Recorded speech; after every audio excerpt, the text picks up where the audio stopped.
In a previous entry, we talked about the tenor from Rigoletto, Il Duca, of course, because I thought that it was very important for us to go a little more on detail on what the challenges for the tenor are for that role. But also, and thanks to one of the subscribers who sent a message on that video, I thought that it is only fair to do exactly the same, but now for the role of Gilda, because Gilda is a role that also needs that type of analysis as it was for the Duca. I also would like to share with you that since today I am recording in the outdoors, it might be or might you may find some background noise. I record either episodes or I will start recording some of these entries also in the outdoors because well, in one hand I had shared it before. I am more of an outdoors guy, so myself locked in four walls for many hours is sometimes way too much for a week. So it's better if I go out. And if you go to the shorts in YouTube, you look for the short on me arriving to a nice park and a kiosk, and that's the venue for the recording of today. But now, going back to business.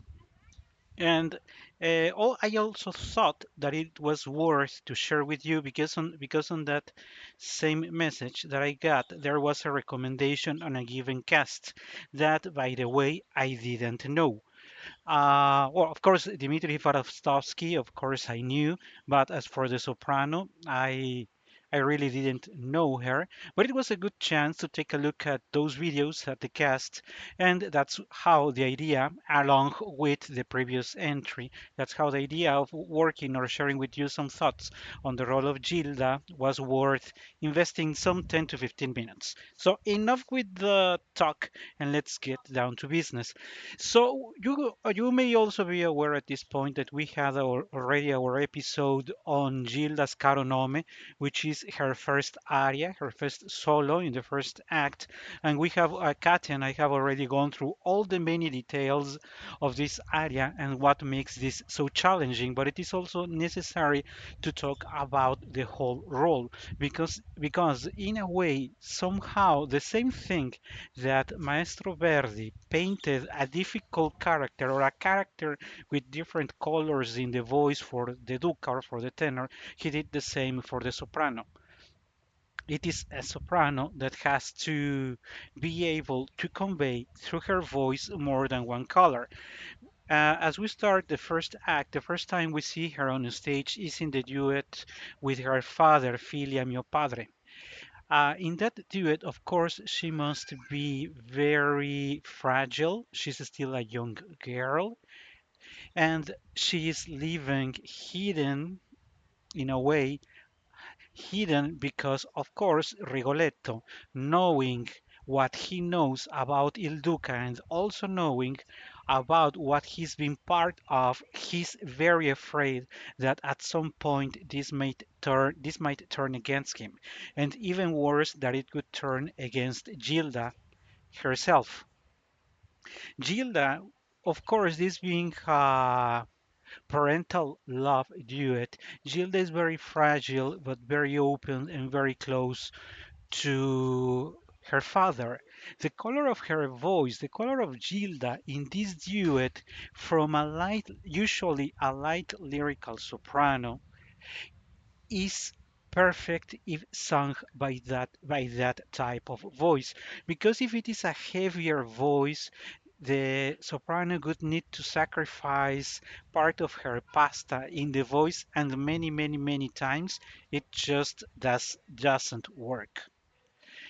Of course, if this is a soprano with great harmonics and great projection and excellent technique, she would work her way around this challenge, but usually it's better when it is sung by a light lyrical soprano. Right after that duet, which by the way is very long, and besides having to find the best way to match her voice to the baritone's voice, who is singing Rigoletto, she at the end, if not a very challenging note, at least it is challenging from the point of view that provided that she is a light soprano.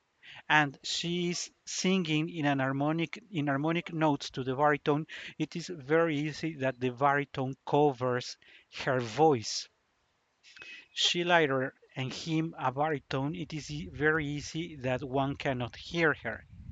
And at the end, the final note, again, given the power of the voice of the baritone, many times the voice of the soprano is covered. Mia figlia, mio padre, when the two of them say addio, that part is where they reach each of them their high notes and where the soprano could be covered. So the soprano has to be very smart on how to work her way around if she happens to be a light soprano. But not right after, or well, yeah, right after that, she's going to jump into another duet, but now it's going to be with Il Duca. Il Duca de Mantova himself, under the name of Walter Malde, the false fake name of Walter Malde, which is going to be a purely lyrical duet, as it could be with La Traviata between Alfredo and La Traviata Undi Felice Teria. This could be somehow the same case for this duet with El Duca. In the clearly lyrical line, she's going to see her beautiful, expansive notes along with the voice of the tenor. They will go into a very fast part, this cavatina of Addio, addio, speranza d'anima, sol tu sarai, sarai per me. The reason why I wanted to mention that it's because now the soprano has to be very, very, very smart and very cautious in saving her voice properly, because remember that she comes from a long duet with the baritone. Now there is the duet with the tenor, and they need to wrap up this. Usually, this addio addio wraps up with a high note, usually a high C, from the soprano, and sometimes the tenor also reaches the same note. If it turns out that the tenor is willing to go for the same note, then the soprano needs to make sure again that if she's a light soprano, her voice is going to be projected well enough so that the voice of the tenor doesn't cop her up.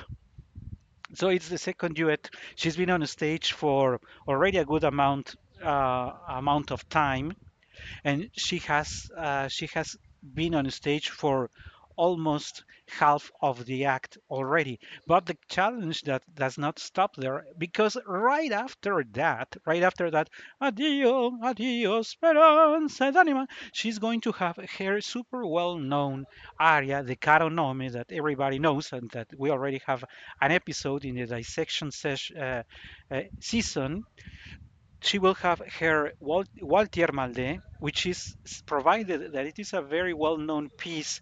Any mistake that the soprano commits there, and all is very easy for the people, for the public to identify.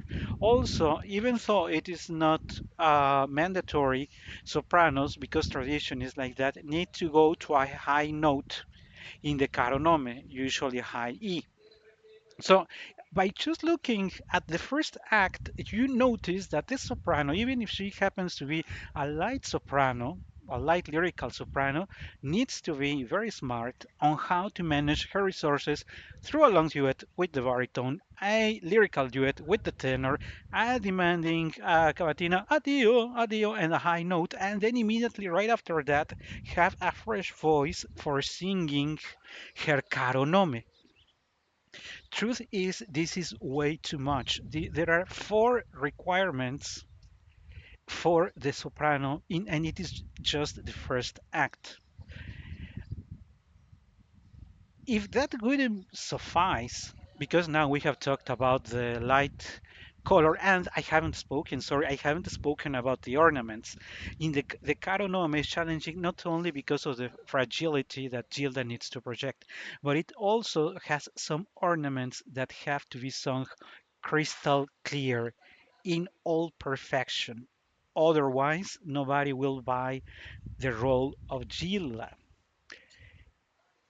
Now, moving to the following act, when she has already been kidnapped, she's going to have, after Rigoletto has had his si vendet sorry his aria where he challenges those who serve the Duca, Cortigiani vil razza dannata. Right after that, she's going to be able to see Rigoletto, and they will start another very long duet now that starts with the Tutte le feste al Tempio, which is the part of the solo of hers with the Tutte le feste al Tempio. And again, she has to go back to that fragile voice, crystal clear voice of a young girl, which, by the way, and you know the if you know the plot of the libretto of the opera, then you know that she had just been raped.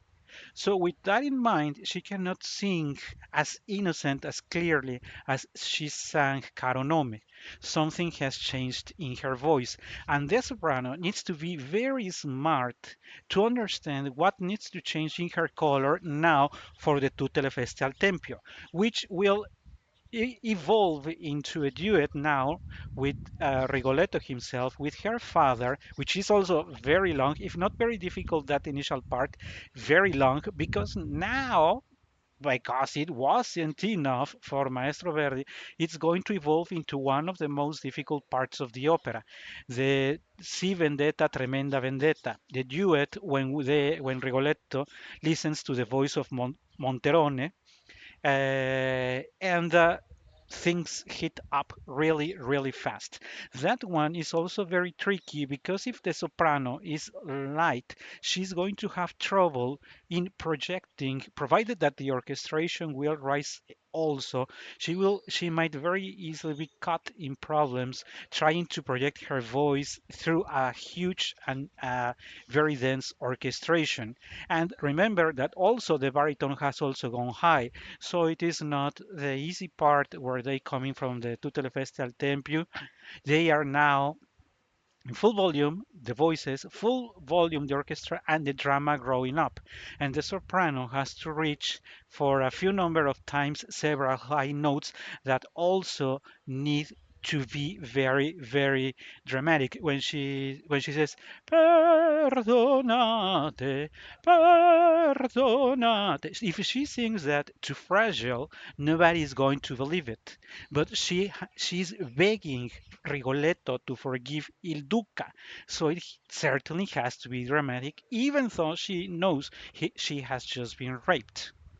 And if that wasn't enough for the final act, after La Donna è Mobile, she's going to jump into this very famous scene of Bella Figlia dell'Amore, where she's going to show us again very beautiful ornaments, but provided that there are the voices of the tenor, of the mezzo, of the bass, and the baritone as well. She's, if again a light soprano, she's going to try to find her way out so that people can hear her. This is why many times light sopranos find it very difficult to go for Gilda, and this role is usually given to a lyrical soprano with enough or well developed voice for ornaments with a crystal clear tone. That's the reason why. Sometimes the whole opera is way too much for a light lyrical soprano. So many times, the same case as in Il Duca, too heavy, he will not do it for his first aria and La Donna è Mobile, but for too light the tenor, he won't be able to get away with it in Ella mi fu rapita. Same case for Gilda. Too light, she won't be able to do it for the second act and the final, and too heavy, nobody will buy it from her on the first act.